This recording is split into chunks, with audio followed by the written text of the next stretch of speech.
My first big skiing experience came when I decided to organize a trip with my closest friends, Emily, Jack, and Ben. After weeks of discussions, we chose a secluded ski resort in Wyoming, at Bear Creek Ridge, a small hidden spot in the mountains, far from the chaos of tourist hotspots. It was the perfect choice for a more authentic experience, away from the crowds that fill more popular locations. The fresh air and breathtaking landscape immediately struck us, but the sense of tranquility was almost unsettling. Snow covered everything, and the vastness of the surrounding mountains made us feel small and insignificant. We arrived at our cabin late in the afternoon, and the house we rented was a typical wooden chalet, with large windows overlooking the snow-covered valley. As soon as we entered, the warmth from the fireplace welcomed us, but there was something in the air that made me feel a strange tension. We decided to go out for dinner and headed to a small mountain restaurant. The people here seemed very reserved, almost suspicious, and the atmosphere in the place was silent, as if no one wanted to attract attention. But we were there to have fun, so we tried not to let those feelings overwhelm us, even though a sense of discomfort lingered. The next day, our skiing adventure began. We arrived early at the resort and took the lifts up. The snow was perfect, but as soon as I put on my skis, I realized I wasn't used to it anymore. Every movement felt strenuous, and I realized I wouldn't be able to keep up with the others. Emily, Jack, and Ben glided away quickly while I struggled to maintain my balance. Frustration grew, but I didn't want to fall behind, so I kept pushing myself, hoping to enjoy the day. After a while, I decided to take a break, stopping at the edge of the slope to catch my breath. Just as I settled, I noticed a man skiing down with ease on the same path. He didn't particularly catch my attention at first, but then I started to notice that he kept looking at me. I kept ignoring him, but the feeling that he was watching me grew stronger. I tried to focus on the others and not let myself get distracted. When I prepared to go again, however, the man was behind me. He hadn't passed me but was skiing down at about the same speed, as if trying to get closer. My heart began to race. I decided to stop again, but this time, I skied a little further away, trying to hide behind a tree to get some distance. I saw him skiing down the slope and stopping not far from me, but he didn't leave. He just stood there, watching me. The anxiety in me grew, but I didn't want to show any fear. I tried to continue skiing without showing it, but every now and then, I felt his gaze on me, making me even more nervous. Finally, I reached the bottom of the slope and headed towards the lodge, hoping to leave everything behind. But I couldn't shake the feeling that something was wrong. I felt watched, and a sense of unease grew within me. I entered the lodge, hoping everything would pass, but the strange atmosphere from the night before seemed to have returned. The people here were silent, almost too silent. Then, when we went for a walk, I saw him again. He was outside, not far from us. He stood off to the side, but it seemed like he was trying to get closer. We decided to head back to the cabin, but I couldn't help but feel he was following us. Fear started creeping in. When we returned, we locked all the doors and got ready to relax, but the sense of unease wouldn't go away. Night fell, and with it, the absolute silence. I tossed and turned in bed, trying to sleep, but something woke me up. A sound, very faint, but distinct, coming from downstairs. At first, I thought it was the wind, but then I heard footsteps, slow and deliberate. It started to build a sense of fear that I couldn't ignore. I didn't say anything to the others, trying to figure out what was going on. After a while, the footsteps stopped right in front of my door. With my heart racing, I got up and whispered to the others. I decided not to leave and to remain silent.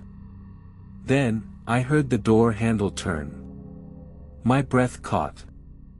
I quickly stood up but without making any noise, and I locked the door. My heart was pounding. The only thing I could do was call the police, whispering the whole time on the phone. The woman on the line reassured me, telling me to stay quiet and wait for the police to arrive. After what felt like an eternity, I heard a loud knock on my door. I tried to remain calm, but the fear was overwhelming. I heard nothing else. Then, silence.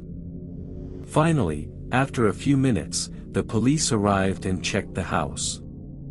After confirming the intruder was gone, they reassured us, but the atmosphere was forever ruined. We couldn't sleep peacefully after that.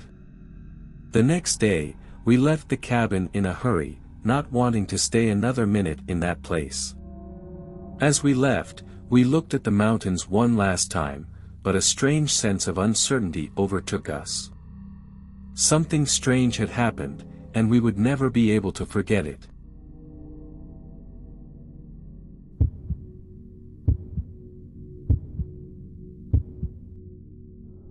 It was January, a month when the cold and snow seemed to make everything more isolated, more detached from reality. After receiving a small inheritance from my father, I decided to take a break from my daily life. My family owned a cabin in Montana, near the small village of Cedar Ridge, a place my father and mother had bought years earlier. Since my mother had passed away, the cabin had been left empty, with no one using it anymore. Every time I thought about it, I felt a sense of sadness, as if the place had witnessed too many memories and too much silence. But that morning, I decided to leave. There was no reason to stay in the city, with everything that was happening to me, and the cabin seemed like an opportunity to disconnect, to stop and reflect. With my dog Jack, a Labrador, and everything I needed for a few days, I left my apartment. The journey was long and tiring. The road was icy, and the snow was falling thickly as I drove along the isolated road. I didn't meet a soul during the entire trip. When I finally arrived at the cabin, the view that greeted me was breathtaking: tall trees, snow covering every corner, and the silence that seemed to envelop everything. The cabin was located on a hill, far from the village and any other inhabited place. It was a rustic wooden building that had once been cozy but now seemed cold and abandoned. The snow was so high that I could barely see the front door. I unpacked my bags, turned on the heating, and prepared something to eat. Despite its desolate appearance, the place had a certain charm. There wasn't much to do, but I didn't mind. I needed to be alone. Jack, however, seemed happy to be in such a peaceful place and immediately started playing in the snow. That evening, after eating and having a drink, I lay on the couch and watched a movie. Jack curled up beside me, tired and content. The night, however, was different. I couldn't sleep, the silence was strange, as if something wasn't right. In the middle of the night, I was awakened by a noise. A faint creak came from the upper floor. I thought it was the wind, but something unsettled me. I decided to get up and check. I approached the stairs slowly, my heart pounding harder. There was nothing. The upper floor was silent, and Jack didn't react at all. I thought it was all in my head and went back to bed. But the noise didn't stop. Occasionally, I heard light footsteps above me, as if someone was moving in the attic. I couldn't tell if it was the house creaking or something else. I felt watched. The next day, I decided to take a walk. I didn't feel like staying inside. The sky was gray, and the snow fell relentlessly. Jack followed me along the path, jumping into the fresh snow. As I walked, I noticed something that made me stop. There were footprints in the snow, right next to the cabin. They seemed fresh, as if someone had passed by just before I arrived. The footprints weren't just nearby, they followed a path that led toward a corner of the house I had always avoided. I didn't understand what it was. I looked around, but there was no one else. The place was deserted. The snow around was pristine, but those footprints, they couldn't have been made by my dog. I decided to ignore them and went back inside. That evening, while I tried to relax by watching another movie, Jack began to behave strangely. He got up from the couch and walked toward the door, sniffing the air, as if he had heard something. Then he stopped, staring at the window. He never did that. I got up to check, but there was nothing. I could only hear the wind blowing through the trees. But there was something in the air, a strange feeling. Every now and then, I heard noises from the upper floor, but whenever I went to check, there was never anything there. The night arrived, and while I tried to sleep, I heard those footsteps on the floor above me again. I jumped up, Jack followed me, but this time I didn't feel as safe. I went to check, but when I opened the attic door, there was nothing. The attic was empty. Yet, I kept hearing that noise, as if someone was walking above my head. I went back to bed, but I couldn't relax. Then, about an hour later, Jack began to whine and jumped up suddenly. He had never been this restless. His eyes were wide open, and he seemed to be staring at something in the dark. I heard a metallic noise coming from the front door, as if someone was trying to open it. I didn't move. I stayed still, hoping it was just my imagination. But the noise kept getting louder. When I finally decided to go down, the door was still closed, but the feeling that someone was outside was palpable. The snow outside was pristine, no footprints. But there was something in the air, something wasn't right. I went back inside, but Jack seemed unable to calm down. That night, I didn't sleep. I heard noises coming from every corner of the house, as if someone was walking in the dark, just behind the walls. My breathing became heavier, and every time I tried to look outside, I couldn't see anything, just the blinding white of the snow. The following day, I decided to leave the cabin. No matter how much it cost me, I couldn't spend another night there.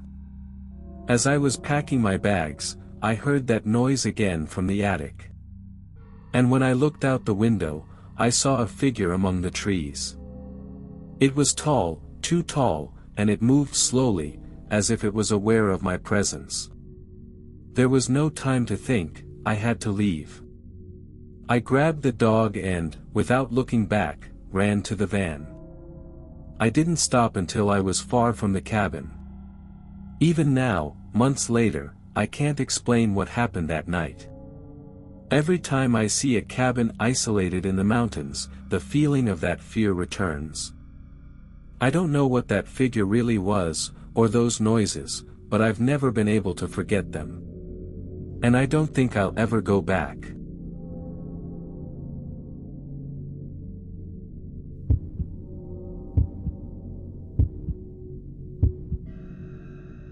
It was a cold January morning when my friends, John and Kate, and I decided to take a trip to a remote mountain location in Colorado.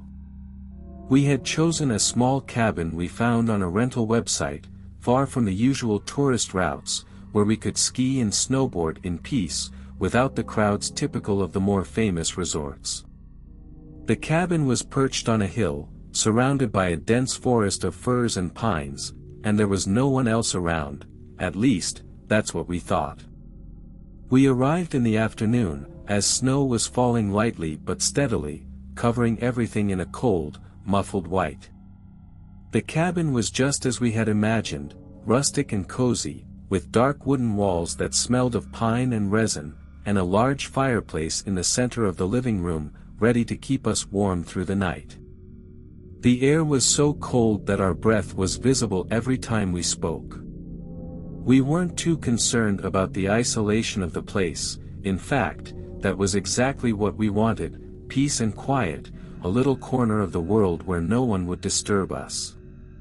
After unpacking our bags, we dressed for a short hike in the forests surrounding the cabin. With snowshoes on, we walked silently on the fresh snow, careful not to slip. The sounds of the forest, the rustling trees swayed by the wind, our footsteps fading into the white, seemed peaceful and relaxing, but I couldn't shake off an unsettling feeling. Every now and then, I would stop and look around the woods, trying to sense if something was off. It was a hard feeling to describe, like someone was watching us from somewhere between the trees. But whenever I turned my head, there was nothing. Maybe it was just the sounds of nature, I told myself. John and Kate, however, didn't seem to notice anything. "Come on, there's nothing to be afraid of," John said, but I couldn't rid myself of the sense that something was out of place. Night fell early, bringing an even more intense cold. We decided to cook dinner and sit by the fireplace. While we were preparing our meal, we occasionally heard noises coming from outside, but we figured it was just the wind making the trees creak. When we finally sat down to eat, that strange feeling returned. Every time the noises grew louder, I instinctively turned around, but I never saw anything. Kate seemed unaware and laughed at John's jokes, but I felt a growing tension in the air. Every time silence fell, it was as if time stood still. A few hours passed, and we moved closer to the fireplace to enjoy its warmth. By then, it was pitch dark outside, and the wind howled loudly. Suddenly, we heard a distinct sound, a knock, as if someone had lightly tapped on a window. John got up and went to check, but when he opened the living room door, he found nothing. Just the snow, slowly piling up outside. He returned, but his eyes were filled with confusion. "There's nothing," he said, but I could tell something felt off. We settled in for the night, but none of us could sleep. Every creak of the cabin seemed amplified, and every noise outside made me jump. At one point, as everyone tried to rest, I heard the sound again. It wasn't the wind or the cabin settling.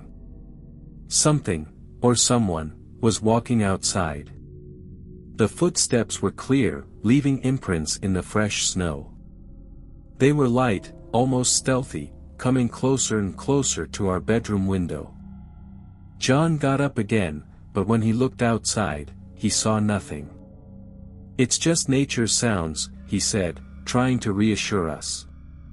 But that night, the footsteps didn't stop. It felt like someone was circling the cabin, moving closer each time, as if studying our every move. We couldn't shake the feeling of being watched. Then, at one point, the front door creaked open. We were certain we had locked it. Fear paralyzed us. We rushed to the living room and looked out the window, but there was no sign of anyone outside. And yet, the wind had wiped away any traces in the snow. The next morning, we went out for a walk, hoping to shake off the unease that had lingered since the previous night. But as we made our way down toward the ski trail, I still felt that presence, that feeling of being watched, of not being alone.